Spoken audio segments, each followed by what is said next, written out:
लेते हैं अगले 30 मिनट में 33 जिलों की खबरों पर फटाफट अंदाज में। राजधानी जयपुर में आवासन मंडल में बेशकीमती जमीन से कब्जा हटा लिया गया। करोड़ों रुपए की बेशकीमती जमीन से मंडल ने कब्जा हटाते हुए करीब 3000 वर्ग मीटर जमीन को कब्जा मुक्त किया। प्रतापनगर सेक्टर 19 में स्थित पार्क की जमीन पर कब्जा किया गया था। यहां पर करीब 20 सालों से कब्जा था, जिसे आवासन मंडल के अधिकारियों ने बुलडोजर और पुलिस जाब्ते के साथ हटा दिया। राजस्थान आवासन मंडल के प्रोजेक्ट को लेकर के आवासन मुख्यालय में बैठक हुई। आवासन आयुक्त पवन अरोड़ा की अध्यक्षता में हुई बैठक में मंडल के प्रदेश भर में चल रहे प्रोजेक्ट के कार्यों को लेकर रिव्यू किया गया। राजस्थान हाईकोर्ट ने विधवा पुत्रवधू को भी विधवा पुत्री के समान ही निर्भरता की श्रेणी में मानते हुए अनुकंपात्मक नियुक्ति का अधिकारी सरकारी नौकरियों में माना है। अदालत ने विभाग के उस आदेश को रद्द कर दिया जिसके तहत याचिकाकर्ता को अनुकंपात्मक नियुक्ति देने से इनकार किया गया था। जस्टिस समीर जैन की एकल पीठ ने यह आदेश सुशीला देवी की याचिका को स्वीकार करते हुए दिया। अदालत ने अपने आदेश में कहा कि भारतीय समाज में पुत्रवधू को भी बेटी के समान समझा जाता है और वो परिवार के सदस्य ही होती है। राजस्थान उच्च न्यायालय ने सुशीला देवी बनाम राज्य सरकार के मामले में विधवा पुत्रवधू को भी अनुकंपात्मक नियुक्ति का अधिकारी माना है। इस मामले के अंदर सुशीला देवी की सासू कुली के पद पे राज्य सरकार में कार्यरत थी तथा उनका निधन 2007 के अंदर हो गया। उसके बाद उनके पुत्र ने अनुकंपात्मक नियुक्ति के लिए आवेदन प्रस्तुत किया, लेकिन आवेदन प्रस्तुत रहने के दौरान ही उनके पति की भी मृत्यु हो गई। अपने पति की मृत्यु के बाद विधवा पुत्रवधू सुशीला देवी ने राज्य सरकार के समक्ष आवेदन प्रस्तुत किया कि उनकी सास के मरने के बाद उनकी पति की भी मृत्यु हो चुकी है और वो उनके अपने सास पे फाइनेंशियली डिपेंडेंट थी। उनके 3 बच्चे थे और राज्य सरकार ने उनकी नियुक्ति को अनुकंपात्मक नियुक्ति देने से मना कर दिया। आगामी राज्य बजट में महिलाओं की पेंशन राशि बढ़ाकर के 3000 रुपए प्रति माह करने और महिलाओं के लिए रोजगार की योजना लाने को लेकर उदयपुर में अखिल भारतीय प्रगतिशील महिला एसोसिएशन की ओर से महिलाओं ने जिला कलेक्ट्रेट के बाहर प्रदर्शन किया। आज अखिल भारतीय प्रगतिशील महिला उदयपुर की जो महिलाएं हैं वो अपने विभिन्न तरह की मांगों को लेकर के यहाँ आई हैं और उसमें खास तौर से हर महिला को जो पेंशन है वो 3000 रुपये मिले। पहली हमारी मांग ये है। दूसरी हमारी मांग है कि हर महिला को रोजगार मिले और कम से कम 10,000 रुपये उनको पर मंथ मिले। ऐसी रोजगार योजना सरकार लेके आए। उदयपुर अहमदाबाद हाईवे पर देर रात को शराब से भरा हुआ कंटेनर अनियंत्रित होकर के पलट गया। गोवर्धन विलास थाना इलाके के बारपाल के पास ये बीती रात को हादसा हुआ जिसमें चालक मनोज कुमार की मौके पर मौत हो गई।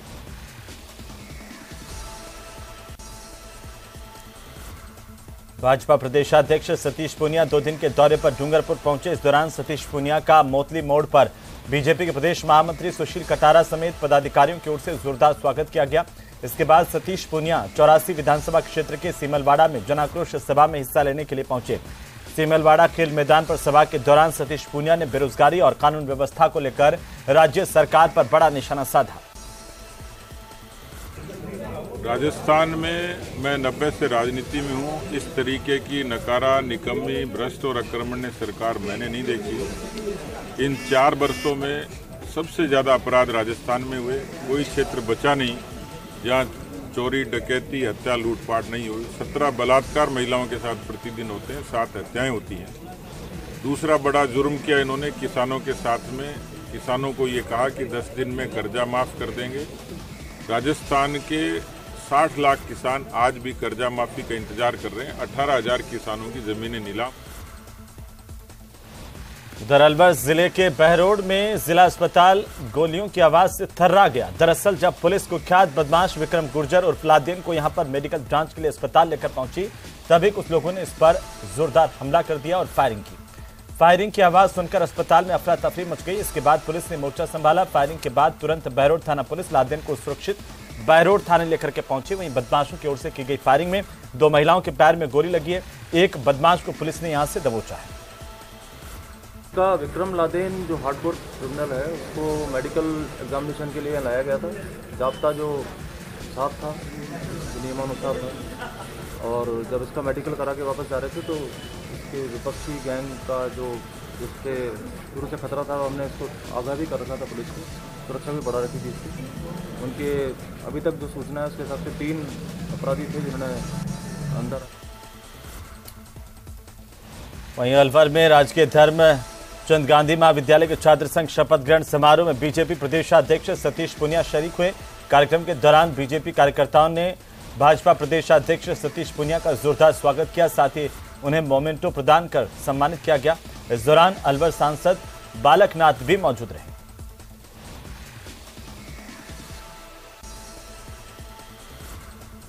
बच्चे ने बहुत संघर्ष किया इस कार्यक्रम के लिए।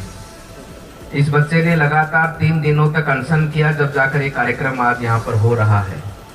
इतनी तानाशाही एक ऐसे छात्र के साथ में की जा रही थी जिस छात्र ने न केवल शिक्षा के साथ साथ में अभी तो अपनी प्रतिभा के माध्यम से मतलब खेल क्षेत्र के अंदर जो कुश्ती का खिलाड़ी है, नेशनल लेवल का खिलाड़ी है, जो नेशनल खेल चुका है और आगे भविष्य में खेलने भी जा रहा है, ऐसे छात्र के साथ में अत्याचार और अन्याय हुआ।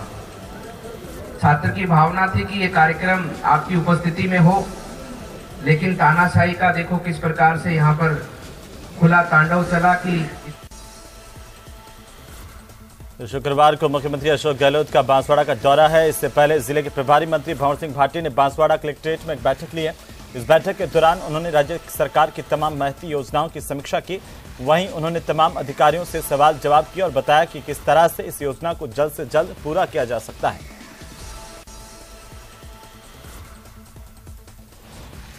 तो वहीं अब बात भरतपुर से आई एक तस्वीर की, जहां इस तस्वीर में देखिए कि बैंक में लूट की लाइव तस्वीरें हैं।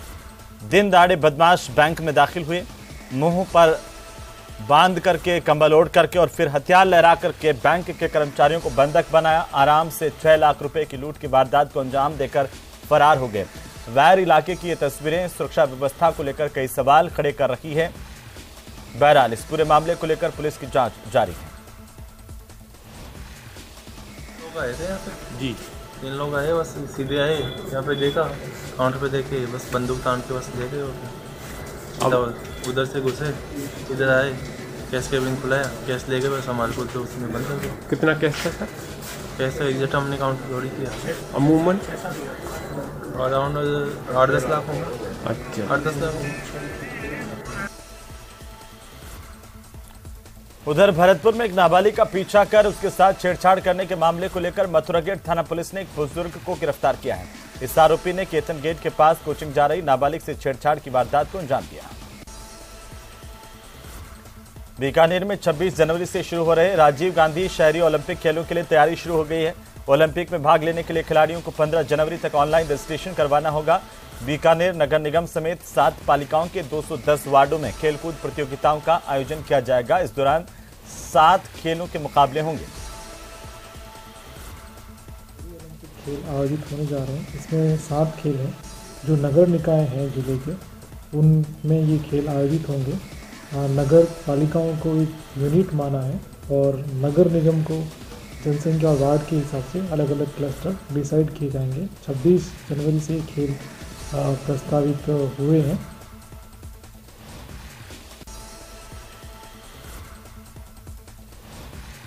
तो वहीं मेहंदीपुर बालाजी में एक धर्मशाला में अर्धनग्न हालत में महिला का शव मिलने से सनसनी फैल गई। देखते ही देखते धर्मशाला में महिला की मृत्यु पाए जाने की खबर पूरे इलाके में आग की तरह से फैल गई। पुलिस मौके पर पहुंची और पूरे मामले को लेकर के जांच जारी है। आज करीब 9:15 बजे धर्मशाला में इतना की एक रूम बंद है, उसमें कोई अज्ञात आदमी मतलब लेटा हुआ है। उस पर पुलिस पहुंची, रूम खुलवाया तो एक महिला अर्धनग्न अवस्था मिली उसमें, जिसके बारे में जानकारी की गई। तो 2 महिला और एक जेंट्स ने यहाँ रूम बुक कराए थे 2 तारीख को। धौलपुर में तेज ठंड का प्रकोप जारी है। शहर समेत ग्रामीण इलाकों में तेज धुंध और कोहरा छाया रहा। सर्द हवाओं से ठिठुरन बढ़ गई और सर्दी और ठंड से आम जनता को भारी परेशानी का सामना करना पड़ रहा है। जैसलमेर के रहने वाले युवक नरपत राम को 29 दिसंबर को जीएसटी की ओर से 1,39,79,000 रुपए का नोटिस मिला है। युवक जब नोटिस लेकर के सीए के पास गया तो उसे मालूम पड़ा कि उसके पैन कार्ड से छेड़छाड़ कर कोई फर्म संचालित कर रहा है। और उस फर्म में करोड़ों रुपए का टर्नओवर दिखाया गया। इसकी शिकायत लेकर युवक सदर थाने पहुंचा, लेकिन पुलिस ने अभी तक इसका केस दर्ज नहीं किया गया, जिससे ये युवक काफी परेशान है। मैं एक बेरोजगार युवक हूँ। मेरे को 29 तारीख को पोस्ट ऑफिस ने एक कार्ड दिया, उसमें रजिस्ट्री से संबंधित एक वो कार्ड था, उसमें लिखा हुआ था कि भाई आपके नाम से कोई फर्जी फर्म है वो दिल्ली में चल रही है। तो फिर मैंने जिसमें जाके और पता किया तो झुंझुनू के खेतरी उपखंड में बीलवा गांव के रहने वाले अमर सिंह महरानिया दिल्ली के लेडी हार्डिंग अस्पताल में नर्सिंग अधीक्षक के पद पर काम करते थे। जब कोरोना की दूसरी लहर आई तो उन्होंने अपनी जिंदगी की परवाह किए बिना कोरोना पीड़ितों का इलाज भी किया था और उस समय वे भी कोरोना वायरस की जद में आ गए थे। शुरू में उसी अस्पताल में उनका इलाज किया गया, लेकिन बाद में अस्पताल ने भी पल्ला झाड़ लिया, बिना किसी सहायता के उन्हें घर भेज दिया। मेडिकल कॉलेज में नर्सिंग ऑफिसर के पद पर कार्यरत था। ये वहाँ पर कोरोना में इसकी 1 साल से ड्यूटी लगा रखी थी। ये 8 मई 2021 को ड्यूटी के दौरान कोरोना पॉजिटिव हुआ था और 13 मई 2021 से उनकी सेवा घर पे कर रहे हैं, कहीं छोड़ के जा नहीं सकते। मेरे पति बहुत 2 साल से बीमार है। मेरे बच्चे छोटे छोटे, मुझे हेल्प की भी जरूरत है। मैं बहुत दुखी हूँ, मुझे हेल्प चाहिए थोड़ी। तो मरुधरा सर्दी के सितम में है। आपको बता दें झुंझुनू में भी कोहरा लगातार घना छाया हुआ रहा और कोहरे के चलते जनजीवन प्रभावित हुआ है। वाहनों की रफ्तार पर ब्रेक है। मौसम विभाग की ओर से ऑरेंज अलर्ट जारी किया गया है। शीतलहर की ठिठुरन की वजह से लोग परेशान हैं। लोग सर्दी से बचने के लिए अलग अलग जतन कर रहे हैं। मसलन अलाव के साथ साथ गर्म कपड़े भी लोग पहने हुए नजर आ रहे हैं। धौलपुर शहर में सर्दी का प्रकोप देखने को मिल रहा है। अधिक सर्दी बढ़ने की वजह से लोग जरूरी कार्यों से ही अपने घरों से बाहर निकल पा रहे हैं। जनजीवन खासा प्रभावित हुआ है। जगह जगह लोग अलाव जलाते हुए नजर आ रहे हैं। किसानों ने बताया कि इस कोहरे से गेहूं की फसल को छोड़ करके आलू, टमाटर, मिर्ची, सरसों जैसी फसलों को नुकसान हुआ है। हाड़ कंपा देने वाली इस ठंड ने आम लोगों को परेशान कर दिया है। करौली क्षेत्र में शीतलहर की वजह से दिनचर्या प्रभावित हुई है। जिले में कई जगहों पर न्यूनतम तापमान 1 डिग्री के करीब पहुंच गया, जिसके चलते लोगों की कंपकपी छूट गई। क्षेत्र में गुरुवार की सुबह को एक बार फिर से घना कोहरा नजर आया। इसके चलते दृश्यता का जो स्तर है वो 30 मीटर से भी नीचे चला गया। घने कोहरे के चलते वाहन धीमी रफ्तार से चलते हुए नजर आए। सर्दी से बचने के लिए लोग अलाव का सहारा लेते हुए भी दिखे हैं। कोचिंग नगरी कोटा भी शीतलहर की चपेट में है। सर्दी ने कोटा में सितम डाया 11 साल का रिकॉर्ड तोड़ दिया। घने कोहरे और शीतलहर के चलते जनजीवन प्रभावित हो गया है। घरों में लोग दुबके हुए हैं। विजिबिलिटी काफी कम होने से वाहनों की रफ्तार पर भी ब्रेक लग गया है।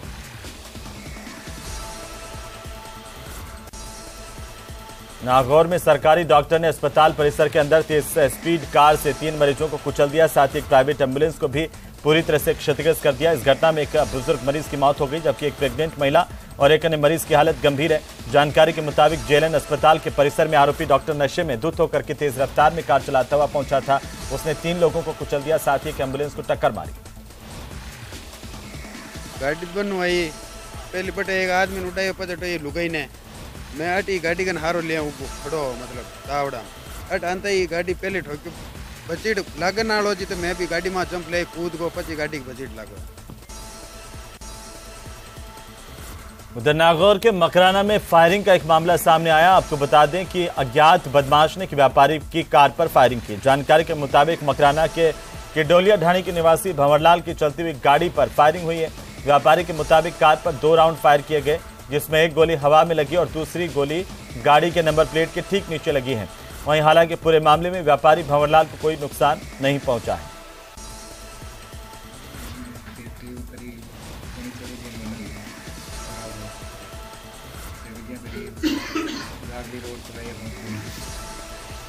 मारे आवाज़ आई फायर की गाड़ी, फिर मैं स्पीड बढ़ाई जरा, फिर एक आवाज़ आई, मैं पीछे देखो काश में एक कार ही पीछे थोड़ी दूर आर घूम गई माता को साइड। आज दिनांक समय करीब 6:30 बजे शाम को भंवरलाल किडोलिया ने जरिए टेलीफोन सूचना दी कि जाखली तिराहे के पास बाईपास रोड पर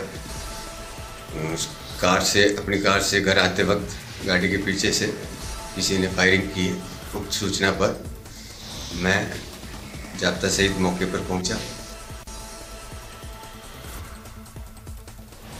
वहीं पाली में मुख्यमंत्री अशोक गहलोत 2 दिन के दौरे पर आज दूसरे दिन भी नजर आए और यहां पर सर्किट हाउस में कांग्रेस के कार्यकर्ताओं पदाधिकारियों से उन्होंने मुलाकात की। सीएम का जोर शोर के साथ यहां पर स्वागत किया गया। इस दौरान मुख्यमंत्री अशोक गहलोत ने कहा कि पाली जिले में राष्ट्रीय स्काउट गाइड जम्बूरी होना ऐतिहासिक और पाली के लिए गौरव की बात है। 18वीं राष्ट्रीय भारत स्काउट गाइड जम्बूरी में राष्ट्रपति को भी बहुत अच्छा लगा। उन्होंने कहा कि और पाली जिले में देश समेत विदेश के करीब 40,000 स्काउट गाइड आए हुए हैं। यह राजस्थान के स्काउट गाइड के लिए गर्व की बात है। परसेप्शन तो ऐसा बना कि भाई ये क्यों हुआ, ठीक है, पहला रिएक्शन ही होता जनता का। 2 बातें देखनी पड़ेगी हमें। एक तो राजस्थान वो राज्य है जहाँ हिंदुस्तान में सबसे ज्यादा एंटी करप्शन के छापे पड़ रहे हैं हमारे शासन के अंदर। जितने एसीबी ने छापे राजस्थान में डाले हैं, या कलेक्टर को जेल में डाल दिया, एसपी को अरेस्ट कर लिया, ऐसा कभी हुआ है क्या? जो राजस्थान हो रहा है उसकी तारीफ होनी चाहिए, उनकी तारीफ होनी चाहिए। राजस्थान में सर्दी के तेवर और भी ज्यादा तल्ख हो गए हैं। प्रदेश के कई जिलों में हाड़ कपाने वाली ठंड ने लोगों को परेशान कर दिया है। वहीं राजसमंद जिले में भी सर्दी के तीखे तेवर बरकरार हैं। जिले में पारा जमाव बिंदु के नीचे दर्ज किया गया है। जिले भर में कई स्थानों पर बर्फ जमने की जानकारी मिली है। खुले स्थानों पर खेतों और बर्तनों में पानी पर बर्फ की परत जम गई।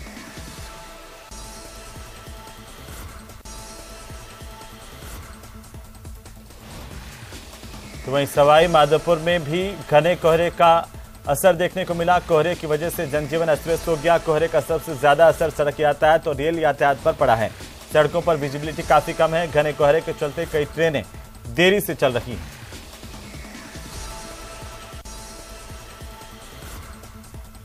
सीकर के शेखावटी अंचल में कड़ाके की ठंड का दौर जारी है। इलाके में पिछले 3 दिनों में लगातार तापमान माइनस में बना हुआ है। साथ ही घने कोहरे ने लोगों की परेशानी बढ़ा दी है। जिले में आज सुबह का तापमान -1.8 डिग्री सेल्सियस रिकॉर्ड किया गया। वहीं मौसम विभाग का यह कहना है कि अगले कुछ दिन तापमान माइनस में रह सकता है। तो श्रीगंगानगर के विजयनगर में नगरपालिका के द्वारा नाले की सफाई के दौरान संदिग्ध बम नुमा वस्तु मिलने से हड़कंप मच गया। इसकी सूचना सेना को दी गई। मौके पर इसे जब्त किया गया। से पता लगा था आपको बम का? पत्तों को नहीं मानता, जमादार जी की निकालना है, मैं तो निकालने वाला पत्तों को नहीं, बम है के आपने निकाला है? अब निकाला है जी। आपका नाम है? नहीं, आपने निकाला है? हाँ, अभी निकाला है। क्या नाम है आपका? शिवलाल है। कितना का वजन है इस बम का? वजन नहीं है, जैसे बुक से निकाला, मैंने तो पता लगाया यहाँ है। हाथ से उठाया नहीं गया? हाँ, हाथ से उठाया नहीं गया। नगर पालिका नालों की सफाई कराने के लिए अभियान चलाया है। उस बहाने की नाले में कचरा बहुत था, काफी दिनों से जेसीबी लगा के साफ करा रहे, तो कर्मचारी ने हमारे को सूचना दी कि इसमें कोई बम है। उसको हमने निकलवा के पुलिस को सूचना दे के पुलिस के स्पुर्द करवा दिया। उधर श्रीगंगानगर की अनूपगढ़ थाना पुलिस ने अवैध हथियारों के खिलाफ चलाए जा रहे अभियान के तहत बड़ी कार्रवाई की और अवैध हथियारों के साथ 2 आरोपियों को गिरफ्तार किया गया है। दोनों भाई बताए जा रहे हैं, जिनके पास से एक पिस्टल, देसी कट्टा 1 और 4 जिंदा कारतूस पुलिस ने जब्त किए हैं।